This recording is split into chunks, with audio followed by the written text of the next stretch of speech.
അതിലേക്ക് പോകരുതെന്നുള്ളത് അതുകൊണ്ടാണല്ലോ ഞാൻ അവര് നിരാഹാരം തുടങ്ങുന്നതിന്റെ തലേദിവസം തന്നെ ഞാൻ അവരെ വിളിച്ച് വിശദമായിട്ടുള്ള കാര്യങ്ങൾ എല്ലാം തന്നെ ചർച്ച ചെയ്തിരുന്നു. അതിലേക്ക് പോകരുത് എന്നുള്ളത് അഭ്യർത്ഥിച്ചിരുന്നു. ആശ സ്കീം ഒരു കേന്ദ്ര സ്കീമാണ്. 2005, 2006 തുടങ്ങിയത്. ആശാ സ്കീം തുടങ്ങിയത് അന്ന് ഇൻസെന്റീവ്സ് കേന്ദ്രം പ്രഖ്യാപിച്ചത് അതേ നിലയിൽ തന്നെ തുടരുകയാണ്. അവരുടെ ഗൈഡ് ലൈൻ വുമൺ വോളണ്ടിയർ എന്നുള്ള ഗൈഡ് ലൈൻ നിലനിൽക്കുന്നു. ആ വുമൺ വോളണ്ടിയർ എന്നുള്ളത് എഴുതിയെടുത്തത് ആ ഗൈഡ് ലൈനിൽ കേന്ദ്രം സ്പെസിഫിക് ആയി പറഞ്ഞിരിക്കുന്നു, States cannot change this guide line. State can change other guide lines except this one എന്നാണ്. ഇത് എന്താണെന്ന് വെച്ചാൽ വുമൺ വോളണ്ടിയർ എന്നുള്ളത് മാറ്റാൻ പറ്റില്ല എന്നുള്ളതാണ്.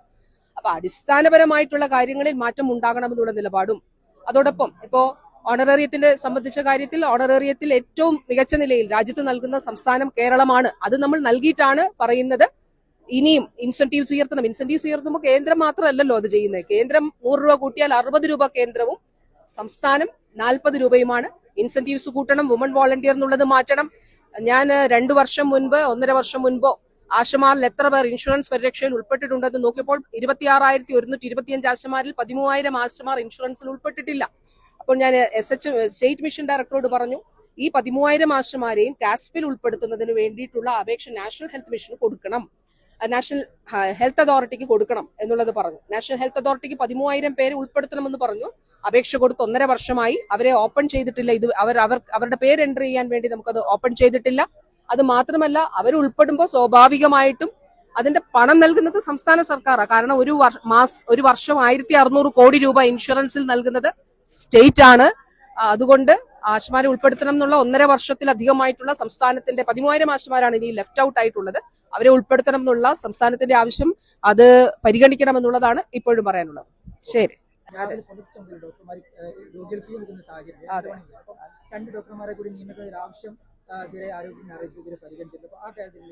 ആർദ്രത്തിന്റെ ഭാഗമായിട്ടാണ് ഒരു ജില്ലാ ആശുപത്രിയിൽ കാർഡിയോളജി തുടങ്ങിയത്. അപ്പോ അവിടെ നമുക്ക് ഒരു പോസ്റ്റാണ് കാർഡിയോളജിസ്റ്റിന്റെ ഉള്ളത്. അപ്പൊ എന്തുകൊണ്ടാണ് ഈ ആവശ്യം ഉണ്ടായത്? വർഷങ്ങളായിട്ട് നമുക്ക് ഒരു പോസ്റ്റാണ് ഉള്ളത്.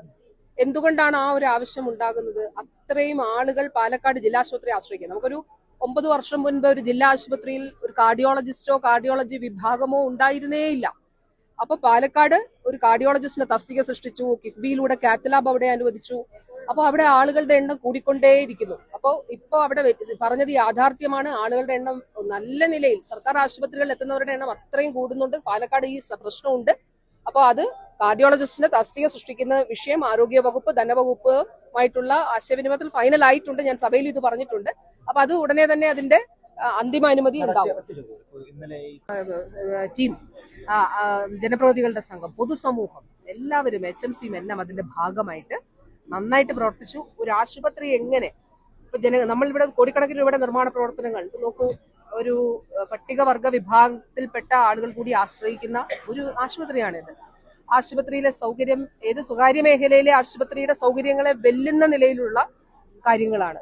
അപ്പൊ ഓരോന്നിപ്പോ ഈ കാലഘട്ടത്തിലാണ് വയനാട് നമുക്ക് കാത്ത് ലാബ് ആരംഭിക്കാൻ കഴിഞ്ഞത്. കാർഡിയോളജി ആരംഭിച്ചു, പോസ്റ്റ് ക്രിയേറ്റ് ചെയ്തു. DMEയിൽ നിന്ന് അവിടെ കാളെ വിട്ടു. DHSൽ നിന്ന് നമുക്ക് പോസ്റ്റ് ക്രിയേഷൻ അവിടെ സാധ്യമാകുന്നു. അപ്പൊ ആ നിലയിൽ നല്ല നിലയിൽ ഇപ്പൊ ഇവിടെ തന്നെ നമ്മൾ എക്കോ ചെയ്യുന്നുണ്ട്. ഇവിടെ ആഴ്ചയിൽ 120ഓളം ആണ് നമുക്ക് വരുന്ന.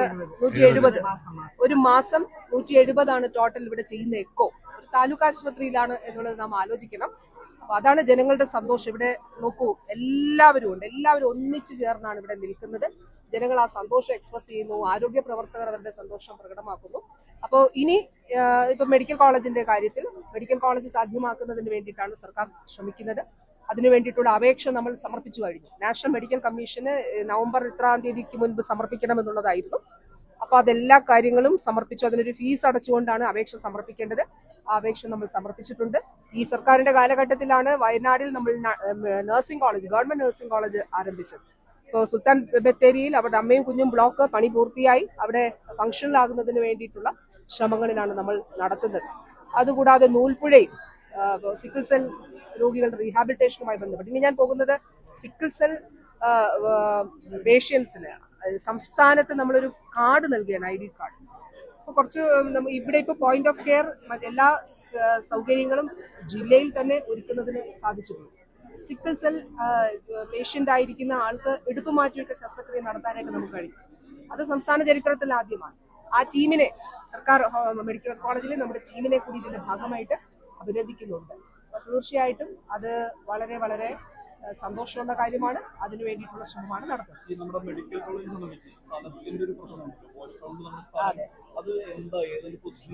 സുപ്രീം കോടതിയിൽ കേസാണ് ഉള്ളത്. അപ്പോൾ അവിടെ നമ്മൾ അക്കാഡമിക് ബ്ലോക്ക് സ്ഥാപിക്കുന്നതിനാണ് ഉദ്ദേശിച്ചിട്ടുള്ളത്. അപ്പൊ അതില് ഹൈക്കോടതി ഒരു ടെക്നിക്കൽ കാര്യമാണ് പറഞ്ഞത്. ഈ ലാൻഡ് ഈ നിലയിൽ ഏറ്റെടുക്കുക. അപ്പൊ അതിലൊരു പ്രൊസീജിയറിലൊരു, അതായത് ആ നടപടിക്രമങ്ങളിൽ വന്ന ഒരു പ്രശ്നത്തെയാണ് ഹൈക്കോടതി വിധിയിൽ ചൂണ്ടിക്കാണിച്ചിട്ടുള്ളത്. അപ്പോ അതില് ആരോഗ്യവകുപ്പ് കക്ഷിയല്ല, പക്ഷെ ബഹുമാനപ്പെട്ട CM-ന്റെ മീറ്റിംഗിലും അതോടൊപ്പം റവന്യൂ മിനിസ്റ്ററുമായിട്ടുള്ള മീറ്റിംഗിലും ഒക്കെ ബഹുമാനപ്പെട്ട CM തന്നെ നിർദ്ദേശം നൽകിയിട്ടുണ്ട്. അതിൽ ആ ഒരു പ്രൊസീജിയറൽ എററിന്റെ പ്രശ്നം മാത്രമാണ് ചൂണ്ടിക്കാണിച്ചിട്ടുള്ളത്. അപ്പോ അതുകൊണ്ട് നമുക്കത് മുന്നോട്ട് പോകാൻ കഴിയുമോ എന്നുള്ളത്, കിഫ്ബിയിലൂടെയാണല്ലോ നമ്മൾ അതിൽ പണം അനുവദിച്ചിട്ടുള്ളത്. അതിന്റെ ഏജൻസിയൊക്കെ നിശ്ചയിച്ച് DPR ഉൾപ്പെടെ എല്ലാം തയ്യാറാക്കിയിരുന്നു. അപ്പൊ ഇത് അനുവാദം കിട്ടിയാൽ ഉടനെ നമുക്ക് സോയിൽ ടെസ്റ്റ് നടത്തി അതിന്റെ മറ്റ് അംഗീകരിക്കപ്പെടുന്ന സാങ്കേതിക അനുമതികൾക്കുള്ള നടപടികളിലേക്ക് നമുക്ക് പോകാൻ കഴിയും.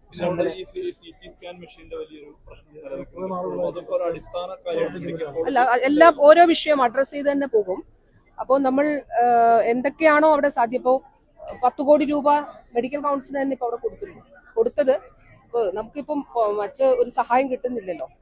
ഞാനിപ്പോ കേന്ദ്രത്തോട് നേരത്തെയും ആവശ്യപ്പെട്ടിരുന്നു, ഇപ്പോഴും ആവശ്യപ്പെടുന്നത് വയനാടും കാസർഗോഡുമാണ് നമുക്കിനി മെഡിക്കൽ കോളേജ് സ്ഥാപിക്കാനുള്ളത്. പാലക്കാട് SC/ST ഡിപ്പാർട്ട്മെന്റിന്റെയാണ് മെഡിക്കൽ കോളേജ്. അപ്പൊ മറ്റ് 13 മറ്റ് 11 നമുക്ക് മെഡിക്കൽ കോളേജുകൾ സാധ്യമായിട്ടുണ്ട്.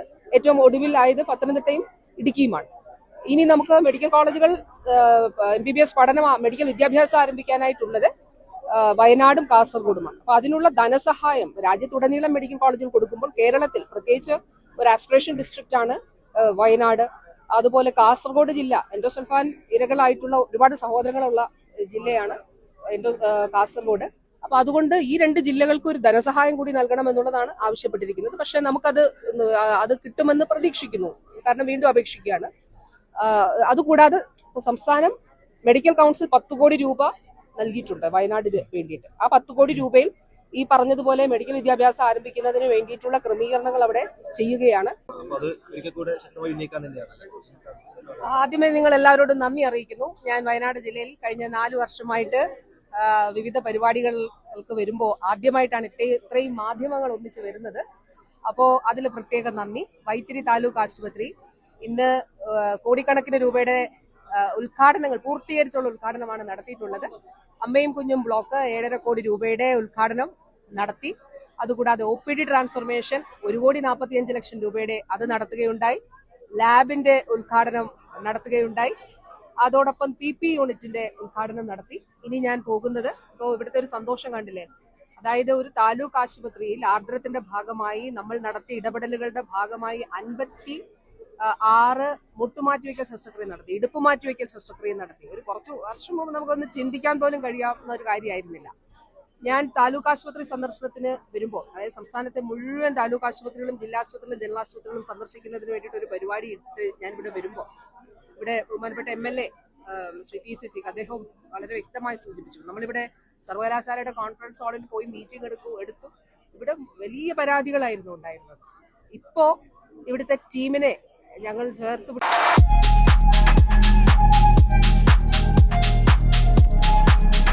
വാഗൺ സ്പൈസസ്, വാഗമണിലെ എല്ലാ ഒറിജിനൽ പ്രോഡക്ട്സും തിരുവനന്തപുരത്ത് ഒരു കുടക്കീഴിൽ ജ്യോതിപുരം ഫുഡ് സേഫ്റ്റി ഓഫീസിന്റെ മുൻവശത്ത് പ്രവർത്തനം ആരംഭിച്ചിരിക്കുന്നു.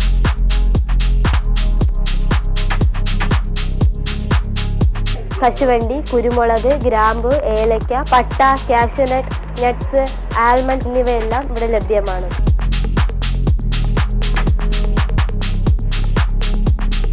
ബന്ധപ്പെടേണ്ട നമ്പർ 799-400-7599 അല്ലെങ്കിൽ 9656417599.